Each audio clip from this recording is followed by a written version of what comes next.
ஆபகுக் அதிகாரம் 1. ஆபகுக் என்னும் தீர்க்கதரிசி தரிசனமாய் கண்ட பாரம். கர்த்தாவே, நான் எதுவரைக்கும் உம்மை நோக்கி கூப்பிடுவேன்? நீர் கேளாமல் இருக்கிறீரே. கொடுமை நிமித்தம் நான் எதுவரைக்கும் உம்மை நோக்கி கூப்பிடுவேன்?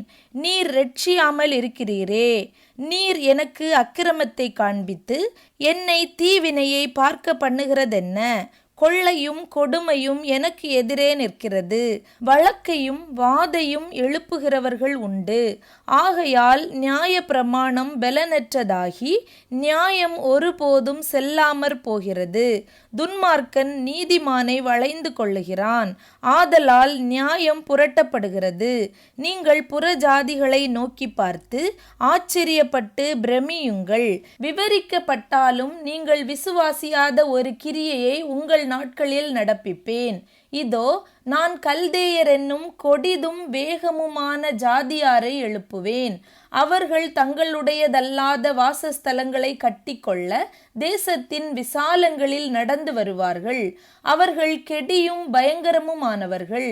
அவர்களுடைய நியாயமும் அவர்களுடைய மேன்மையும் அவர்களாலேயே உண்டாகும். அவர்களுடைய குதிரைகள் சிவிங்கிகளிலும் வேகமும் சாயங்காலத்தில் திரிகிற ஓநாய்களிலும் தீவிரமுமாயிருக்கும்.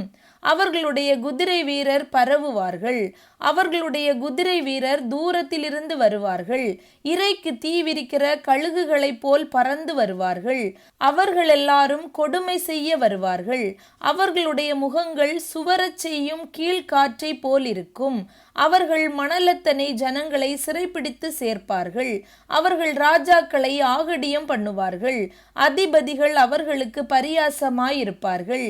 அவர்கள் அரண்களை எல்லாம் பார்த்து நகைத்து மண்மேடுகளை குவித்து அவைகளை பிடிப்பார்கள்.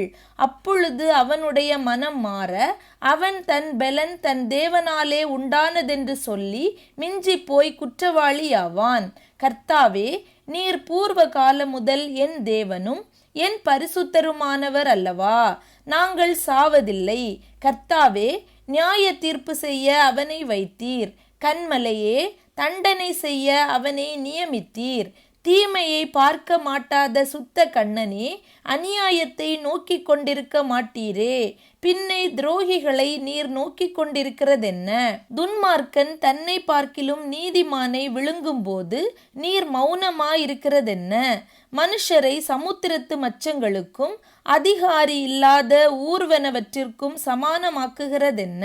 அவர்கள் எல்லாரையும் தூண்டிலினால் இழுத்து கொள்ளுகிறான். அவர்களை தன் வலையினால் பிடித்து தன் பரியிலே சேர்த்து கொள்ளுகிறான். அதனால் சந்தோஷப்பட்டு களி கூறுகிறான். ஆகையால் அவைகளினால் தன் பங்கு கொழுப்புள்ளதும் தன் போஜனம் ருசிகரமுள்ளதுமாயிற்று என்று சொல்லி அவன் தன் வலைக்கு பலியிட்டு தன் பறிக்கு தூபங்காட்டுகிறான். இதற்காக அவன் தன் வலையை இழுத்து அதில் உள்ளவைகளை கொட்டி கொண்டிருந்து இரக்கமில்லாமல் ஜாதிகளை எப்போதும் கொன்று போட வேண்டுமோ?